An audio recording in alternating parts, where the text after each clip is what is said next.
this video for a while. So when you're an art therapist, I mean, so I'm an art therapist and counselor. I identify more as a counselor, but I do have the, still the interest in art. And, that's one of the reasons why I became an art therapist. So, I think one of the things that, is great about being an art therapist is that I get to talk about wonderful art. And I wanted to talk to you about Jordan Wolfson. So he is actually, one of his pieces was one of the first pieces that I ever cried to. And in the art world, that's kind of like a big deal. Like when you can like cry to a person's art, like that, it means that it was very, very powerful, obviously. And so I've seen him. I've seen his work a couple of times in the David Warner galleries in New York City. It's fairly frequent that in June, when I usually go there, he is at like his work is up. So like June this year, I saw his work, and then June the year 2 years ago, I saw his work, which is one of the first pieces that I saw of his, and one of the first pieces that I needed to see in person, because I knew that it was going to be emotional, and I knew that it was going to be this very moving experience for me.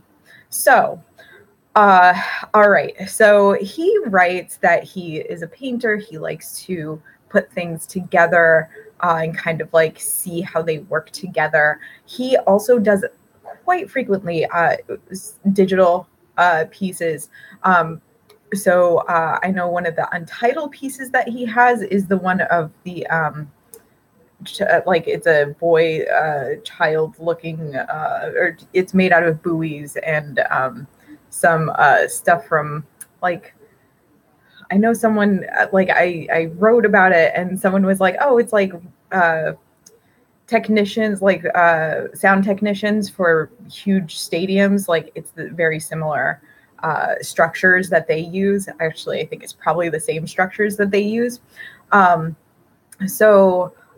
it's chains and there's music involved. And in this one, I think there might be a little bit of narrative. Everything usually has some sort of narrative from him. And he does use animatronics and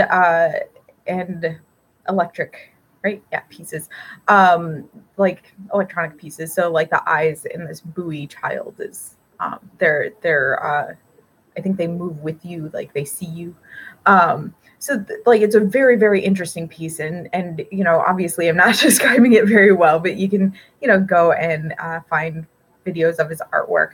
So my interpretation of his artwork is that, like I took it to mean that it was kind of like being in a relationship where you're like kind of led on, thrown around, dropped. And in this piece with the child, the person, the boy made out of buoys, he has When a Man Loves a Woman, I think, like that plays periodically as it moves around the room in chains. And I was actually very upset because one of the recent like exhibitions of this artwork said that it was about child abuse, which I don't ever see that in his artwork. I see a person who is frustrated with dating and is trying to point out these very ironic things about the dating field.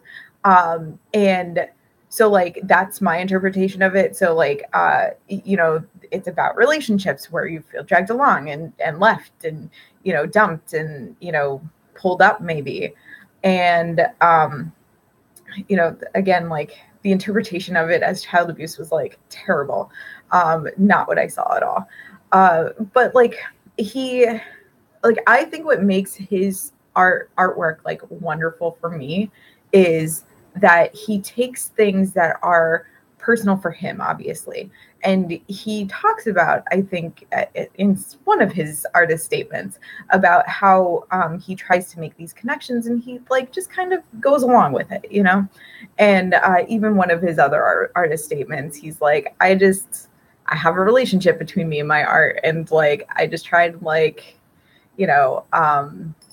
get people engaged. But it's also you know, a sign of a great piece of artwork is that it's personal, but it touches on a topic that can be related, that everyone can relate to. And so at the time that 2 years ago when I saw this piece, it hit me so hard because it was a couple of things. Like at that point, I wasn't like fully committed to any relationship, and was just like kind of tired of the dating field and the, you know, dating scene. And so, you know, I did feel pushed around, and I did feel like, you know, like strung along and everything else. But also, like, When a Man Loves a Woman was like something that like my parents really loved when they were together, and then they weren't together. And so it was like, it ended up being personal for me. And I don't think that other people would have had that reaction, because that's like, they might have been like, oh, okay, I kind of see where you guys are going, but like not necessarily. But like didn't have that like connection that you know I had, or yeah. And I just think that that's like really cool to talk about, you know, these pieces that I'm passionate about. Obviously, like I love seeing his artwork. His recent work was more digital, and just very interesting things. Like it was that same like boy figure, fairly consistent as of recently in his work. And it like at one point, like he's kind of doing a coy striptease type of thing, and then just taking off his flesh, which was really interesting. And then like put that next to like some animals having a dinner. Yeah, very interesting. And then him talking over some of it as like a narrative, like, tell me that you love me, tell me that blah blah blah, and I'll tell you that blah blah blah blah. So it was really cool. Yeah, so like, I mean, I hope that one day like you all get to see his work, because I think that it's amazing. I think it's definitely like this cutting edge. Like, I love that he is all about finding like people who can do kind of the animatronics part of it, but also that and the animatronics that he's doing is like really, really like new and different. So yeah, I think it's very cutting edge. I think it's very, yeah, it's different from everything else. But like a lot of the artwork, especially if you go gallery hopping in New York City, is different from everything else that you see. And I find it amazing. I love doing gallery hops in New York. And it's always fun to introduce more people to them, because they are so interesting. There's so much that you can see, and some of it is bad art and some of it is amazing art. Yeah, so I hope, you know, that kind of gives a glimpse of, you know, who I am and like what I get passionate about. Other things that I've seen in New York galleries, there's been like some immersive pieces. There was one that my fiance was just talking about the other day about, it was a play on shadows, actually. So there was a bunch of speakers on a table, and if you covered one, then like that started making a noise. You take your hand away, it doesn't make any noise. It's very interesting. And the other one that we always talk about is there were these donuts made out of clay that were put all along the wall. And I said something really funny, like, isn't it wonderful that both clay, like when you heat it up and everything, and donuts are both glazed. So, you know, kind of that fun little like, it's, yeah, that it works in both places.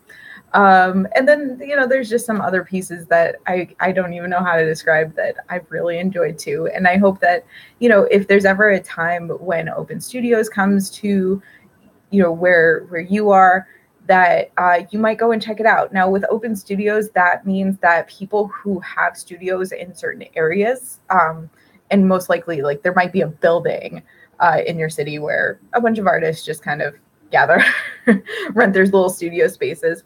And so open studios means that they allow people into their workspace. So you may not know them personally, you may not know their artwork, they may not be famous, but it might be something just interesting for you to see, because you're seeing their workspace and you're seeing, you know, some of the work that they've been doing. And, you know, I think the really cool thing about going to galleries or open studios is that sometimes artwork is for sale and sometimes it's not that expensive. And, you know, if you are one of these people who really wants to kind of like go into that space of like being an art collector of your own, you know, it's not like you're going to be the collector, but like an art collector, you know, that's definitely, those two places are definitely places where you can start. So I hope that that is something that you'll just kind of think about. All right. Thank you so much for watching this, and I will talk with you guys soon. And also, I'm an art therapist and counselor in Stamford, Connecticut. Hopefully you will never need that information, but if you do, please keep me in mind if you are going through something big, because sometimes life gets in the way. All right. Thanks so much.